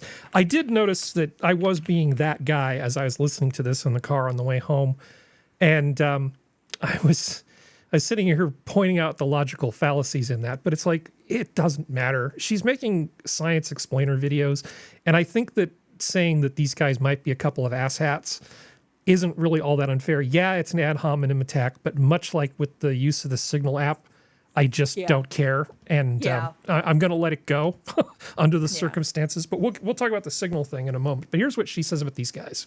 Let me also add some words on the two guys who've led these studies. Filippo Biondi previously worked at the Department of Electronic Engineering in Glasgow, but no longer works there. He's applied for a patent for the technology. The other author is Corrado Malanga, who, according to his own website, was a university researcher at the Department of Chemistry and Industrial Chemistry of the University of Pisa. He also has a theory of global alien interference that explains alien abductions as follows. Quote, the abductee in the bottom right part is programmed using an alien active memory, and in the meantime, they momentarily take out his soul component, the little red ball. In summary, and there you go. this story gets a 9 out of 10 on my bullshit meter. I'm not giving a 10 out of 10 because maybe this Doppler method isn't entirely crazy and just needs more work, but I'm pretty sure what they measure is just noise. And there you go. Yes, exactly. Which is what I bet you would conclude if you actually saw the raw data. Sabine might be my favorite German person right now. I like her. She is certainly one of mine. Yeah. She looks like a crazy German, but the good kind of crazy German. But you know, what I this mean? stuff's out Eccentric there, German. right? Eccentric And German. and do you see like the newspapers that ran with the headline, the provocative headline, putting out a retraction? No, course no, not. Why because would the they? bullshit just goes out, and you know why do a retraction? It's so Well, much I mean, The work. whole thing about Sabine is It's boring. You get the feeling she's fun at parties. I think it should be interesting to talk to. I think She I would enjoy be talking to her. she would be an interesting person outside the laboratory. I was having a conversation about her with a friend of mine a few days ago, and I said that if I was going to set up a space ark, I would let Sabine be on here, but I'd leave Dr. Brian Keating on Earth to perish. Just because I think Sabine's a better science communicator. And to me, this just feels Right. like another tribe trying to make Africa's the beginning of it all. Africa came up with everything. The African people of African descent, we stole everything from. That's just another thing. This feels like it really does. That's what really drives me nuts. Yeah. Well, people who don't have individual accomplishments like to make up fairy tales about things happened a few 100,000 years ago. Oh yeah. Yeah, it's very important. Very, very important. Okay. I'm surprised you haven't had to go deal with dogs yet, Serenity. No, not until 12:30 my time. Okay. Sora's the one who's having a freaking nightmare. You know, you didn't Yeah. you didn't ask me how things are going in my life at the beginning of the show, Harry, That's true. I didn't. because I've got some big news. Well, no, that's not entirely true, Skep. He did, but you turned it around on him. That's right. You passed the talking stick to me before I That got a doesn't get chance. him off the hook. He's not But I Well, am okay, so curious. I want to hear about Skep's thing, and then I want to Put on hear that. about Sora's terrible, terrible time. And did you get your funnel cakes? Or I'm sorry, so Oh, who was yeah, I getting? just ate them. Okay, good. Okay, everything is right with the world now. Go, Skep. Oh, yeah. In 2017, I was examined at the VA, and they said, "You know what? You've got an umbilical hernia. We're going to take care of that. We're going to put you on the list, and we'll get you put you on the accelerated list so you can get this operation done." This was in 2017, March 2017. They called up a couple of weeks ago and said, "You're up," Holy shit. and am going under the knife next Friday. Well, I mean, it's Good just luck. it's just like sedation, and basically what they do, they make a little incision and then sew it up. It's not a big deal. They might put some mesh in, but I may get to escape without the mesh, which I would like. We'll see. Anyway, so after only 8 years on the accelerated list for hernia surgery. Yeah, that reminds me of a Reagan joke. Anyway, I don't want to know what someone who's considered not accelerated, like, is it 10 years? No, I actually think the other one is the other list is actually elective, where they say, "Yeah, I've got a hernia, but I don't want to do anything about it right now. Let's see if it gets worse," which is kind of part of the hernia path, the old age hernia path. So, in fairness to them, I think it's just a labeling thing. When I saw it was on the accelerated thing, I think, oh boy, when I first got on, I thought they'll probably be calling me any day now. I was watching my phone. Years go by. I call them up and I tell them, "Oh yeah, you're still you're there. Yeah. Over there, man." That's some prompt service. And not only that, it's not one of their surgeons. It's a local Dallas surgeon that they're hiring contract to come in. Okay, I'm going to play this Reagan joke. It's only a minute. All right. Sorry. You know, didn't mean No, There's a you're fine. 10 It's relevant to your situation. Yeah. This is in response to what you just said. year delay in the Soviet Union of delivery of an automobile. And only 1 out of 7 families in the Soviet Union own automobiles. There's a 10-year wait. And you go through quite a process when you're ready to buy, and then you put up the money in advance. And this happened to a fella, and this is their story that they tell, this joke, that this man, he laid down his money, and then the fella that was in charge said to him, "Okay, come back in 10 years and get your car." And he said, "Morning or afternoon?" And kind of that. Kind of that. And the fellow behind the counter said, "Well, 10 years from now, what difference does it make?" And he said, well, the plumber's coming in the morning.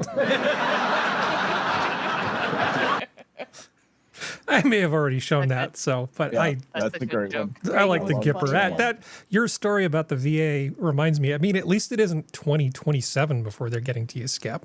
Yeah, You no, can say, no, when am I coming in, morning or night? I'm no kidding. You know, you can tell a lot about the state of your house by the business cards that are left on your door and clipped to your mailbox.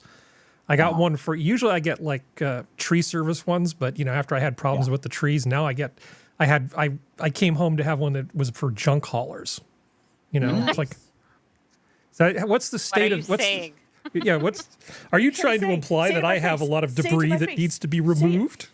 Say it to my face. Say it to my face. You say it to my face, you assholes. cowards. Say it to my Yeah. face. That Ring the thing. doorbell. Ring it. Ring Yeah. it. I dare you. Ring it. But I wasn't home. All right. They so, know not to ring my doorbell. So what's going on with you, Sora? What's the drama? Are you being attacked by dogs? Always. Oh no, they're just being dicks to each other. They're just being assholes. Yeah. Yeah. The boy had to have some dental extractions, unfortunately. Aww. And he's doing very well, but he's not allowed to have his emotional support chew toys because it's not been a week yet, and he has sutures in. So that means that he cannot get out his aggression. So his big emotions. So now they bark at each other. He's lucky he's cute, isn't he? Does he have It's pain just- medication? He finished his last one today. He Oh, just good. had a couple of days. Yeah. Because if So- dogs weren't cute, they would not get away with nearly as much shit as they do. No, they look like salamanders. Are you kidding? Yeah. If some random human But was the like trying to salamanders boss you are cute, around, though. yeah, if I like salamanders. yeah, they're Okay. fine. Poor warthog. I still like them. I grew up Like with those two. Pumbaa and Timon and Pumbaa, Yeah. so yeah, I'm not there's an gonna be animal person. it's gonna be a difficult. Jackal. Maybe a naked mole rat, but they're so ugly. They're cute, Yeah. you know. Mhm. Three-toed Uh, sloth. So which one? Sorry. Oh, she definitely likes sloths. Three-toed sloth. Yeah. Yeah, those are She probably fine. likes those too. Well, I I did love mention Bengal in animals, in too. Discord I have a new Nigel. I'm calling it Nigel Jr. And How do you know it's not a Nigella? Yeah, it you doesn't call matter. Nigella. I'm going to misgender him because I can. Nigelina. Yeah, I have a new Nigel. I haven't had one for a while, and well, that I know of. But this one's got totally different characteristics than the original Nigel. I thought about setting up the camera because that's like great content, and I'm just like I sort of know from what I learned the last time what they do, and I know where this one likes to hang out and what its little habits are. So I know exactly where to put the trap. I don't need to torture myself by acting like a crazy person, keeping an eye on the camera all the time this Still time. gonna do it though. I'm Still not. gonna do it. I'm not. Yeah, you are. I had Yeah, the you are. camera in my hand. I was walking toward the garage, and I said, "No, 1,000 times no. I'm putting this back in the window to keep track of perps, and I'm not going to. Sorry, Grandpa. Yeah, I'm not gonna. Yeah, you kids, get off my lawn. Stop doing my cherries, you bitches. Yeah, I found a crumpled up White Claw Like can on Bloodborne. my lawn. That was, yeah. If you want to see me go full Gran Dios Torino, mío. yeah. Oh yeah, no, that would That's fill me with rage. You damn kids and your White claw. hard seltzer. Get No, a- you get a wanna proper know drink, the, you the idiots. rage I went into? Yeah. We found garbage like in our green bin. So because we had our green bins out right for collection, and then when I went to go collect them, put them back, I always open to make sure that they actually take our house or whatever. Sometimes they'll come back if they forget you, they'll come back because they have to empty the truck, right? Mhm. And there was garbage. Like that would have been fresh. Someone had just walked by and dumped their trash and their coffee cup and stuff in there. I was so mad. Is Like, the come on, what an asshole! well, which one's the green one? Is it recycling or yard waste? A yard. Oh, So, okay. green, like plant matter, compost stuff. If Okay. you use compost, that kind of stuff. Yeah. Yeah, because my green one is And they're actually the big recycling. bins. They're like they're the same shape like your outdoor garbage bins, but they're green and say organic waste on it. So it's very clearly marked for what it is. It's not like hidden what it is. Do you know what they call those in the UK? They call them wheelie bins, Wheelie bins. which I think is a great name. Yes, because it's exactly what they are. It's a wheelie bin. Yeah. Yeah, I think Colin Furze did a video where he basically made one of those into a remote control thing with a very powerful electric motor, and the hijinks ensued. He ran around kind of terrorizing people with it. Nice. Yeah, it's like it's possessed. Fun. All right, let's see. So we've talked about that. Let's talk about Scott Adams, shall we? All right. All right, so Scott Adams was talking about Doge and Elon and all these tech people, right, that are involved in Doge. A lot of people from Silicon Valley who know a thing or two about technology. And one of the discussion topics that came up was the idea that the systems that are very old and crufty for Social Security that allow for some of these waste, fraud, and abuse type things to take place should just be fixed. Because it's like, 40-year-old COBOL bullshit stuff, right? So Scott Adams said the following. According to Wired magazine, McKenna Kelly's writing about this. Doge has a plan to rebuild the whole Social Security Administration code base. So all the programs that run the Social Security program. And of course, the headline is risking benefits and system collapse. Really? Is it risking benefits and system collapse? He is right about this, by the way. Yeah. Or is it possible that they would be testing the thing until they knew it worked? Because you're not going to get rid of the old one until you know the new one works, right? Now, there'll Still true. be lots Unless of you're a edge Democrat. cases, a lot of special cases. So probably there'll be some people who, thought they were going to get something and don't get it right away. But that's all fixable. Yeah. That would be the normal thing that would happen if you did Sorry, I may have started a little early. massive code-based changeover. Nobody thinks that works on the first try. Yeah. But what's the alternative? To keep a COBOL-based, like archaic system forever? So when they just say keep stuff throwing like more money at it. Yeah. risking That's benefits and the system American collapse, way. the real risk is That's not everybody's doing way. it. Okay, he's still right here, but the problem is he's fundamentally misunderstood the problem. I'll be back in a moment. Not doing it is a much bigger risk. Still true. Because we've reached that point where it's just so decrepit and, crawling along. But I asked this question. I said, can't AI just look at COBOL code and rewrite it in a modern form in minutes? I keep reading all these stories about people say, my God, I'm a programmer and I used AI and I didn't even have to do any coding and it made From a functional made an app. Yeah. He goes into this AI thing and then sort of questions it and stuff. And so his problems are two problems he's got. First of all, the fact that it's written in COBOL while a liability is not the issue. Yeah, that's not the problem. The problem is that the fundamental design of it is wrong. It doesn't actually work with the data the way the data should be worked with in terms of referential integrity between different pieces of information. So taking the existing COBOL code and turning it into Rust, for instance, everybody's favorite language now, not You just necessarily have mine. the same problem in a different language. Right. It might be easier to maintain, although I can tell you that if a computer translates one language to another, you're not going to get the most readable code. That's usually not how you want to do that. If you want a thing that heavy effort to comment it. it might actually work exactly the same as the thing that came before it, but it will require a team of super geniuses to figure out how it's actually functioning. Yeah. Yeah, they asked AI to design a rocket nozzle recently, and the thing that came out the other end was like this Geiger-esque looking abomination. Anyway, yeah, don't ask AI to do shit like that. But Scott sort of fundamentally doesn't understand. The fact that it's in COBOL is a problem, and that's sort of, hey, Skep, I would characterize that as technical debt. Wouldn't you? The fact that you've got this hard-to-maintain code base, and the longer you let it go, the harder it gets to maintain, that's a form of technical debt. It absolutely is, and you can probably find literature out there that shows you how to do the accounting if you want to do like expense accruing, and for future capitalization possibilities to maybe pump your value up. It's the kind of thing you think about. Yeah.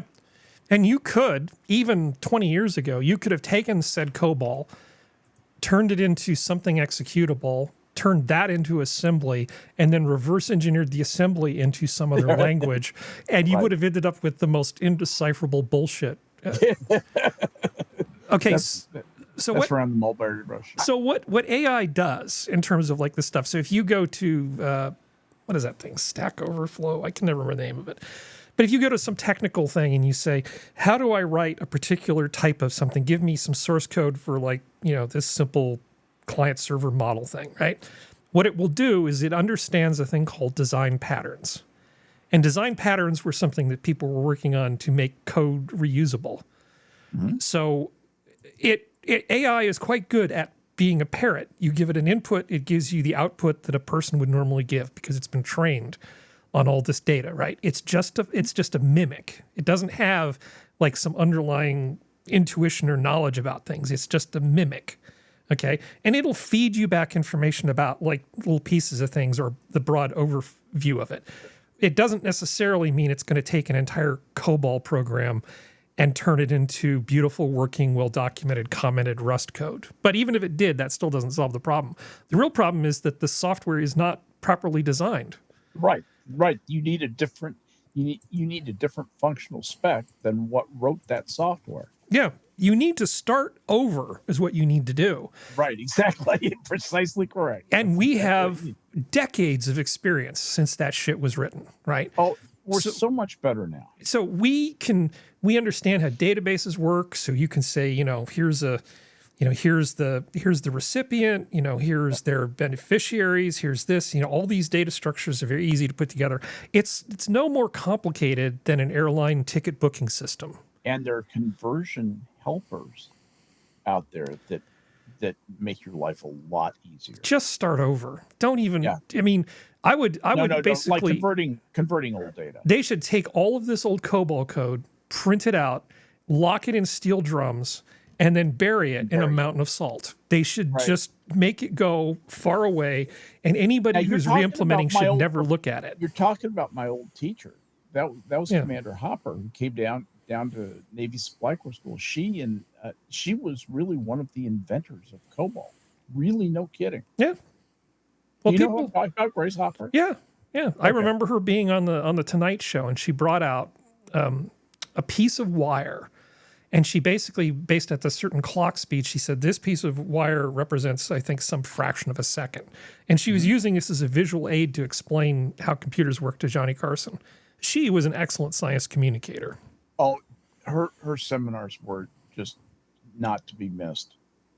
Yeah. She actually gave it twice, and I attended both sessions when she came down.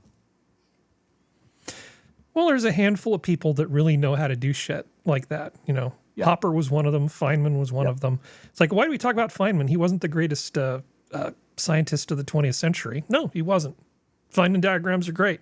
We talk about Feynman because he's the guy that taught all of those people, and he was the one that explained it to the rest of us.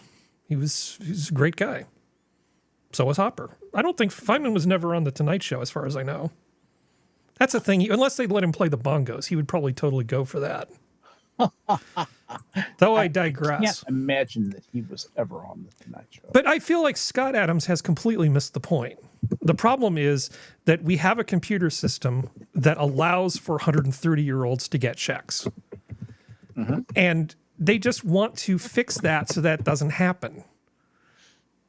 And it's like the joke went completely over Scott's head, and I'm not sure how that's possible.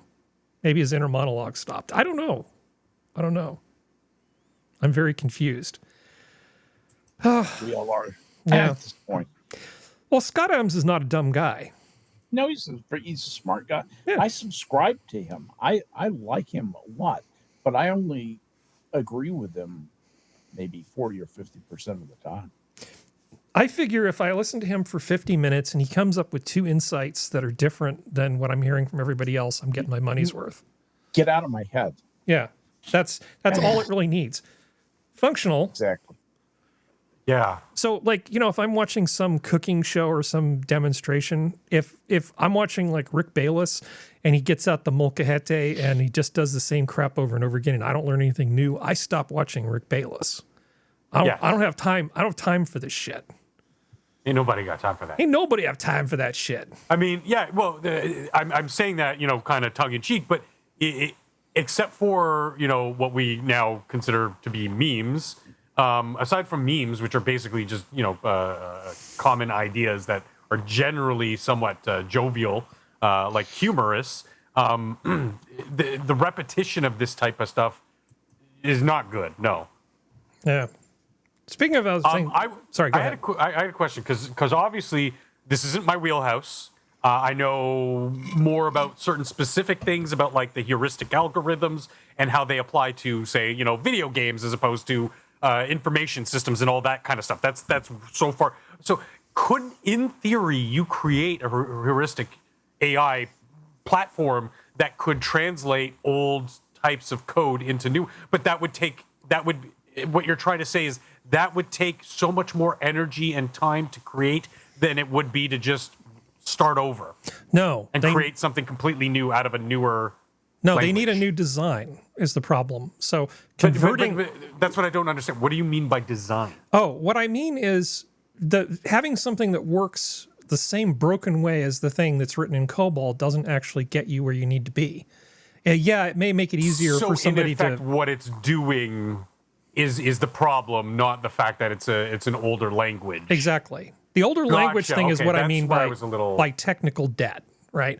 So essentially the organization is accruing this debt on paper because it's this liability, right? Because you're going to wake up one day and there's going to be, you know, the year 2032 rolls around and suddenly nobody's getting checks. The way that you would account for that actually is you would set aside an allowance for the code monster of the future. Yep. The code monster of the future is the effort that it takes to bring your code into current compliance, I guess. Is the way so there is a database, and that database has a structure, and you'll know that like it'll have payments, it'll have information about people. If you know the structure of that database and you know the rules, you can just write a whole new system, and it won't take that long, and it won't be that hard. You know, it's in it, and it can even use the same databases as the back end. And then later, what you do is you expand you switch over and then you expand it to add the additional checking. Like, oh, by the way, this check we're about to send to this person, are we sure they're still alive? You know, let's do a lookup of external records to see if there's a death certificate for this person.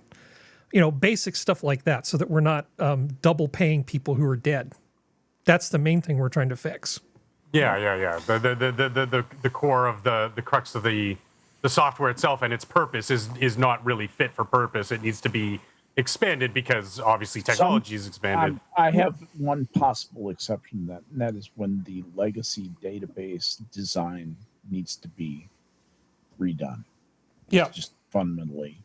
Well, there's still all this old data. Times that's the case. Yeah, and you'll have to basically. So what you do is you end up having a segregated database. I did this at National City Bank, a very big bank in the Midwest, and we had to segregate some of their old data that was in a format that was uneconomical to assemble into the format that we needed to do. There just wasn't money for it, and it was going to take too long to get money for it. It was a real bank thing. But anyway, yeah. Had to do that. Exactly. So we broke the database in half. Yeah. Well, that's usually referred to as partitioning now. And yes. And what okay, Harry, do this really quickly. You'll frequently partition databases to make them more performant. So like, for instance, you might talking 2001, Harry. Yeah. Well, even in 2001, people would Yeah, do that. and I Would do think- that too. Yes, but I didn't want to. But now we have multi-petabyte databases with every phone conversation and text you've ever sent, searchable after the fact by only the finest of actors in the 3-letter agencies. That year I quoted a 2-server, 2 terabyte server array for the RAID 5 array for the State of Florida Retirement Association for $250,000. 2 terabytes, Yeah. baby. I'm sorry you were never exposed to ZFS. You would love ZFS, but that is a conversation for another time. Yeah. So anyway, Scott Adams, missing the point completely. Hey, I miss the point all the time. You know, I go back and I listen to the show, and sometimes I'll realize that, like, Functional or Serenity were saying exactly the opposite of what I thought they were saying during the show. You know, I'll miss the nuance of what people are saying completely. It's actually That's really why hard to I juggle like all this to- stuff. Like unlike Mr. Adams here, I don't immediately, and this is just me, but the way I approach things is I don't immediately formulate an opinion. Yes, there will be some semblance in the back of my mind of, oh, okay, well, if this is what it is on the surface, then my opinion might be this, but I don't have enough information, and that's why I tend to ask questions about anything and everything, because like I said, you know, something about like information systems, it's not even like I have a passing knowledge of related systems, but I have no idea what the hell was going on, forest from the trees kind of thing. So that's why I will turn around and ask instead of making up some kind of an opinion about this or that. And it tends, I've noticed a lot, tends to rub people very wrong on social media. Like I asked Monkey, Skep was a part of this, like the clarification on his stance on the SNAP program. Didn't know what the SNAP program was. I asked him for a little clarification because he was like, yeah, soda shouldn't be involved. I'm like, okay, like I understand where you're coming from, but like, what is it that makes soda so different from, say, coffee or tea? He's like, well, it has no nutritional value. I said, but coffee and tea doesn't either. So is it just because it's soda, or like, I just want to understand. No, Yeah, I just want to understand what it is that the crux of if it is the nutritional aspect of it. I'd be like, yeah, okay, then my opinion is probably similar to yours, that if you are on some sort of nutrition program, it says it so in the name, then the supplement, the financial supplement it should offer you is to improve your nutrition, not to give you something completely devoid of nutrition. So What did Heinlein say that man's most basic right was? His one most basic right was to go to the hell in the way that he chooses. you choose, yeah. Yep. Timing of coffee And consumption may that's affect longevity, researchers say. Oh? Sounds Oh, like no. food to me. Oh no, this Yeah, sounds right. awful. Because I drink it all day, every day. Yeah. Honestly, they're saying that people who drink coffee in the morning only live longer. Now, this, of course, you know, my bullshit detector goes off immediately. It's like, well, maybe people who live certain types of lives need coffee to get by and have it on a slow drip 24 hours a day. Maybe this says more about the people who drink coffee all day than about coffee's effects on Do you feel longevity. attacked? Yeah. Yeah, I functional. feel attacked a little bit. Oh well, I mean, partially because look at what my last vocation in life was a chef. So that's a high stress, high octane environment with a lot of butting of heads, let's say, and a lot of long hours, not proper nutrition, usually supplementing with things like coffee and cola all day. So yeah, I can see if I kept that up for another 20 years, that would probably be the end of my life. But if I'm more of a maybe 9 to 5er where I go in and out of the office every day and I don't have as many direct physical stresses on my life, speaking very broadly here, yeah, I might be able to squeeze out another 10 years or so, right? Yeah. That's why I hate these. Oh, researchers say it's like you're not getting any information here. It's the soda. It's not even soda. It's diet soda of the cotton candy. Yeah, cotton Has candy of like absolutely the no substance scientific at all. world. It's just sweet tasting and then it vanishes. Super saccharine and then mean done. Anything Yeah. at all. It doesn't mean anything at all. None of that stuff does. Yeah, I'm Because trying they to- always make me wonder. Oh, sorry. Oh. should have added that to the Guys, to the drink. To the drinking game. You Didn't I shut put up. something in there about if your animal does that? You, Oh, yeah. yeah, I think it's in there. Well, Minnie just arrived and she's making noises, so So it is what it is. are you gonna bark too? Work. You can jump up on your own. You're Work. capable. Work. Yeah. Are you making your children pay for your weight problem? If you're trying to lose weight by stocking the house with sugarless soft drinks, remember one thing: your children will drink them too. Their thirst craves anything that's cold and wet, but their bodies need much more energy, and they'll never get it from an artificial sweetener.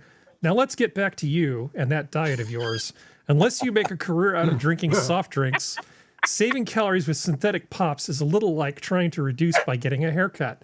Besides, you need sugar too, particularly when you're dieting. Sugar in a soft drink does two nice things for you.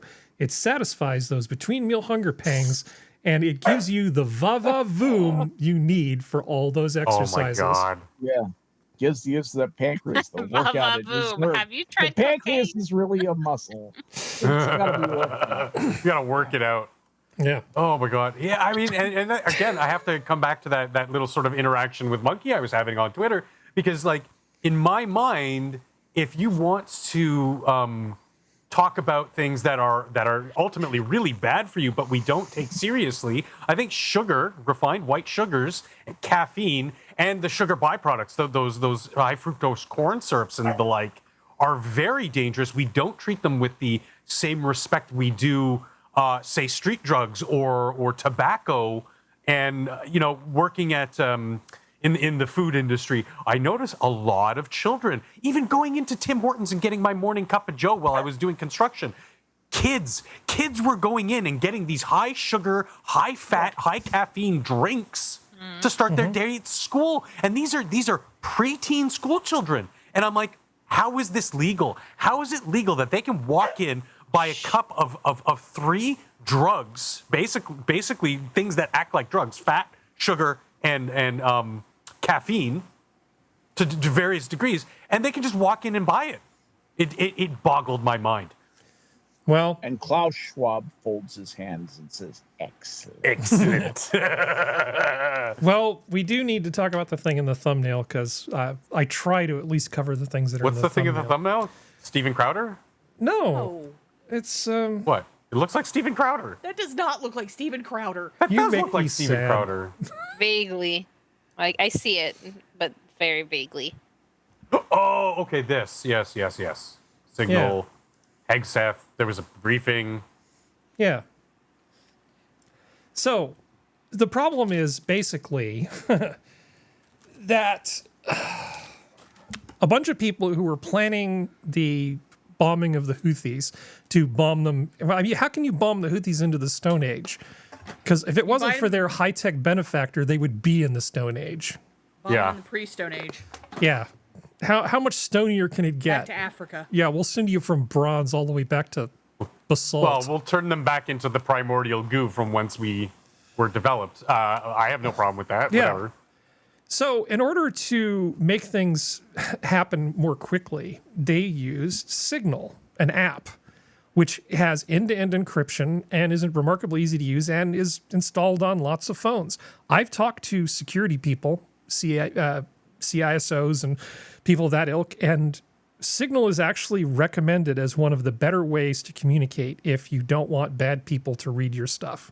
So that's probably why the CIA had it pre-installed onto these computers, reportedly. Yeah, supposedly, whether it was Devices, computers, whatever. Yeah, whether it was or wasn't, if it's a government-supplied cell phone, they absolutely could prevent you from installing the app yourself if they so chose. Yes, but this Okay. already came. So either it came installed or they allowed it to be installed. Okay, so that much we can take as a given. So there are rules about record keeping.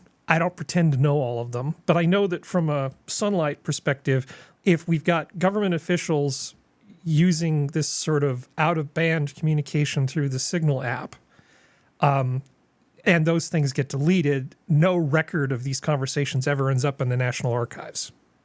So however much you care about that, you should be pissed off about this. I mean, historically speaking, it is really good to know what our government's doing, on our dime. These people work for us, right? So there are laws about these records are supposed to be maintained. Okay, so maybe they broke those laws.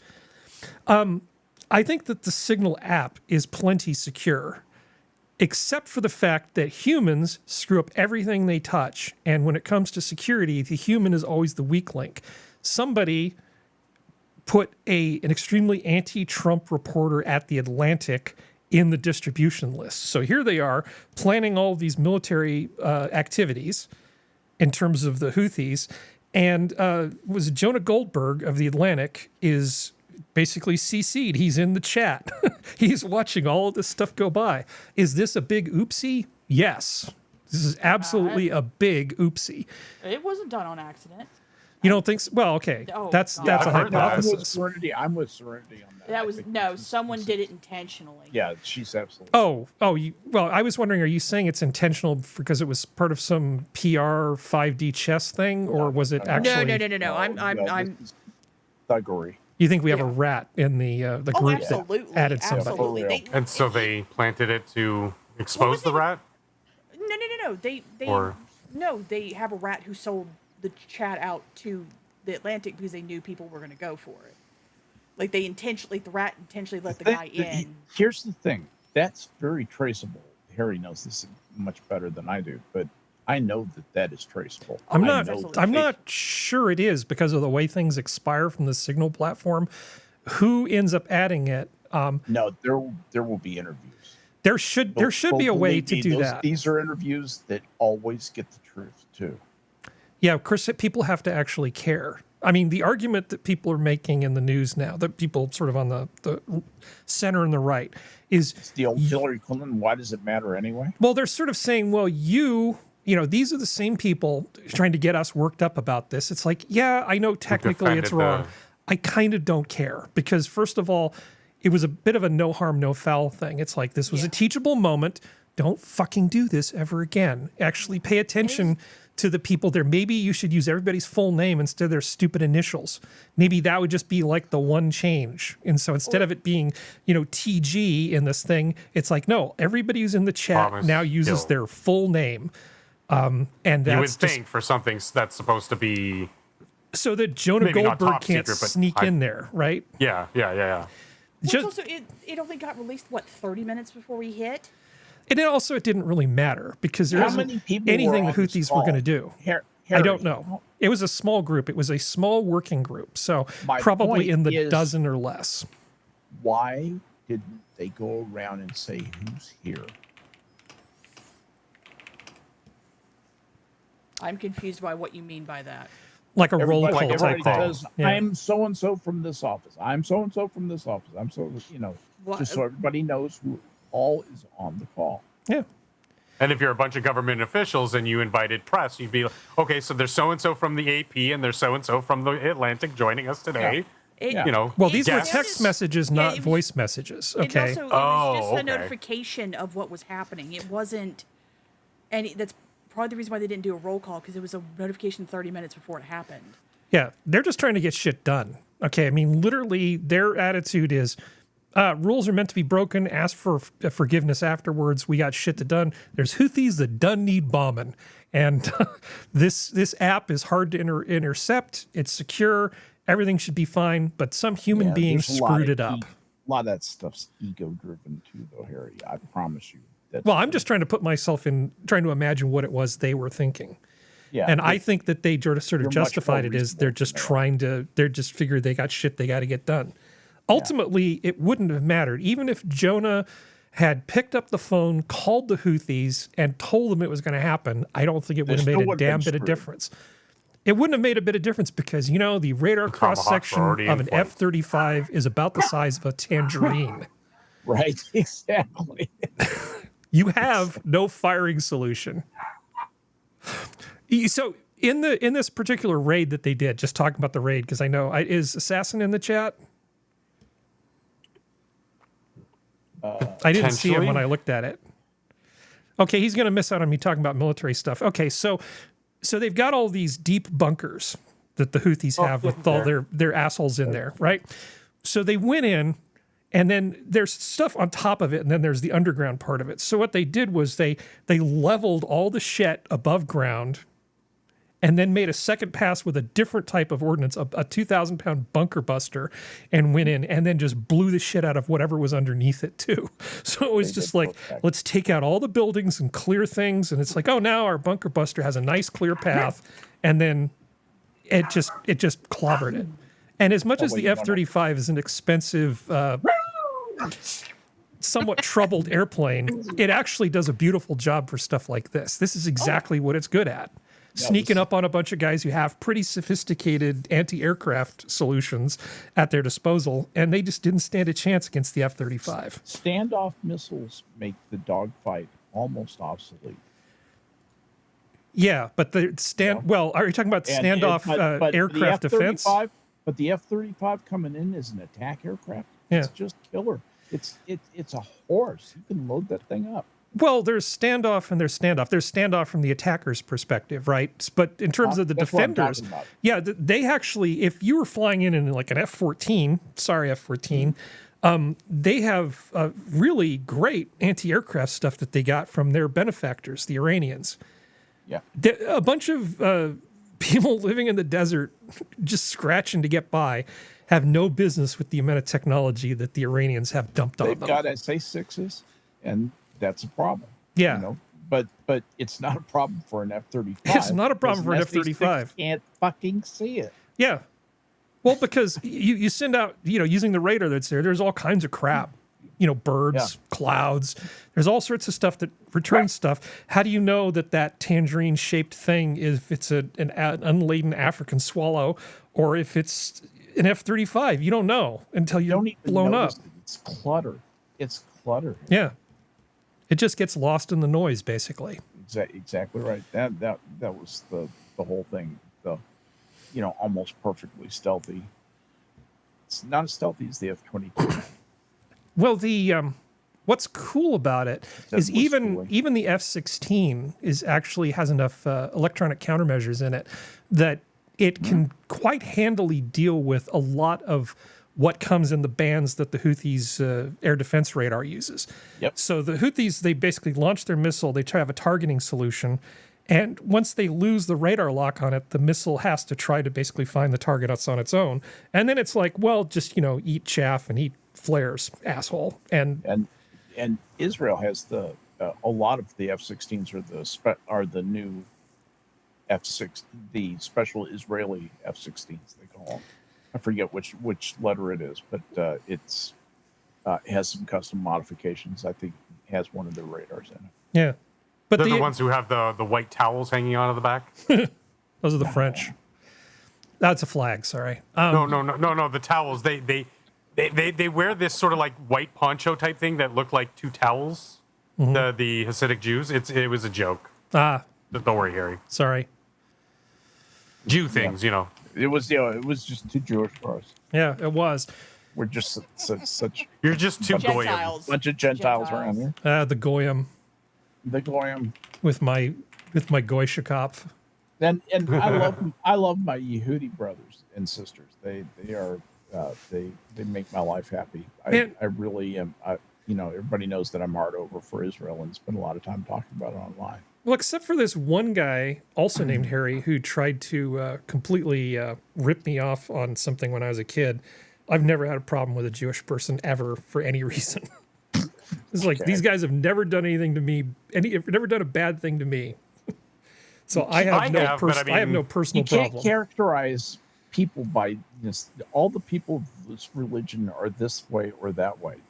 They're just normal. My personal experience, though, has been completely positive, except for one guy on one occasion. Yeah. So I'm not characterizing them all. I'm just saying, the only evidence that I have, my only firsthand evidence is all positive. So I have no problem with the Jews. Your experience with Jews is better than most Jews' experience with Jews. Well, I'm just that special. In terms of your percentage. Yeah. No, it's been great. And I say that as somebody who, I went to a university that was like 40% Jewish. I'm not kidding. Northwestern was about Your experience was probably different than 35%, mine. Yeah. 35% More volume. Jewish when I went there. Hey, have you And- ever spilt a cup of liquid on top of a roll of paper towels? That's how never you had know that you got blessing. skill. I've never That's had the that true blessing. chosen one. That's it. It's like changing the water into wine. Well, I was going to say, like, I have had a bad experience with somebody who happened to be Jewish, but it wasn't because he was Jewish. It was because he was a piece of shit of a human being. Like, I mean, they come in all different colors and shapes and sizes. So, I mean, I guess I'm just a product of my time of the 90s when we were more or less like a post-racial, like, it went as far as, oh, you're Jewish? Okay, great. So anyway, I said to Mabel, I says, or hey, yeah, let's go get some burgers, like something. It was never really anything other than, oh, it's just a box that okay, this person has black skin, this person has white skin, this person's Chinese. Like it was, but it never had any impact on the person. It was just a immutable characteristic, a descriptor. Yeah. So now I'm going to play this video. I get Because upset about the modern day racism. I know. Anyway, I used to actual racism. when I would play video games after barbecue with my buddies before the pandemic. We would play a lot of games that involved shooting, like Black, which was a PS2 game, which honestly was one of the most fun games ever, even though it was on the shitty PS2 platform. And I used to regularly shoot people in the groin because I thought it was hilarious, because I'm an overgrown child. Yes. So let me show you this video. In a defensive scenario, you never want to go for the face. You always want to go center mass. Or, my personal favorite, the dick. If you make the mistake of trying to rob me, oh, you freaking dumbass. Guess what? You're getting a shot towards the dick. Reason being, the pelvis actually holds up the whole entire body. If you take that out, they are now immobile. And you get to shoot them in the dick more. Body armor, no problem. Major Shoot them in the dick. arteries down there. Someone's taller than you, no problem. Shoot them in the dick. For all of the story, I'm probably going to shoot you in the I dick. love this guy. In a defensive He's hilarious. That's hilarious. I think he's my That is spirit awesome. animal. Yep, I like this guy. All right. It's wonderful. Shoot him in That the was really good. Yeah. Somebody offends you, shoot him in the dick. Yeah. Yeah, it looks like we need to go another 2 minutes to hit the 2-hour mark. I think I must have started late. Bad Harry, bad Harry. And we already went through our penis news or penis Wait, themes. Harry, did you show the video? Oh, the one you sent me the link to? video. I Most suck. American fucking thing I've ever seen. Okay. Instagram. Oh, good luck with that. All right.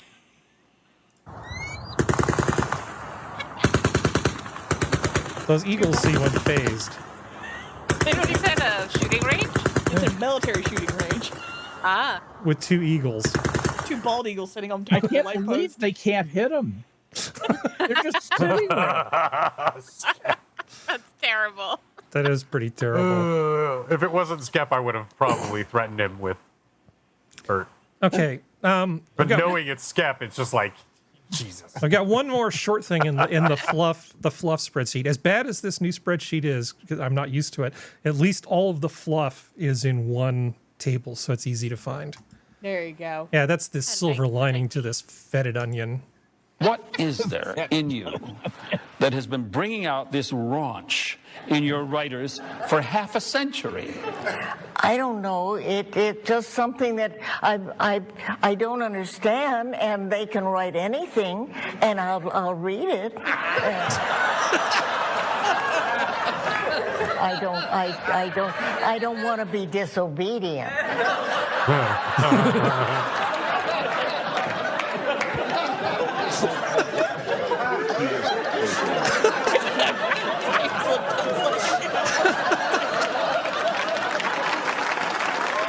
What? He's trying to gather himself. God, when I was a kid, I did not, like on the Mary Tyler Moore, I did not get Betty White's character. Okay. First of all, I wasn't sitting and watching Mary Tyler Moore. I was just kind of passing the room, and I didn't really get it. And my grandfather said to me, he said, no, she's actually the funniest one there. You just need to watch more closely. Yep. Yeah. And That's right. Adult Harry, there was this moment where I go, oh, yeah, he was right about that, too. She was great. She could stand up to Joan Rivers amazingly well. Oh yeah. Like they would fling off of each other. That was one of Joan Rivers' best like counterpoints was her. Yeah. And that's kind of the thing is like she was a disgustingly intelligent. Well, her comedy timing certainly can't be argued with. And Oh, yeah. Yeah. No, she's fantastic. So anything else? Any quick impromptu topics? We're going to talk about. I don't know. I'm not even going to say it. I'm not going to make it happen. Anybody got anything else? Nope. All right. This has been If I die on the operating table on Friday, I'll mention all of you in my will. dibs on There your you tomato go. seeds. Dibs on the tomatoes. I don't want the seeds. I want the tomatoes afterward. Yeah. All right. Texas sweets this They're week. already tearing you apart, and you're not gone yet. You see, this. I think they should be cut out of the will. Yeah, just write payable on Vultures. death on the tomatoes. This is the Canadians who are like, we need fresh vegetables. Give it to us. Yeah, you and your bag milk. All right. Anyway, this has been your Minions of the Zoo for Saturday. Thank you, panel. Thank you, chat. Thank you, Jack, for putting up with our nonsense. Zoo's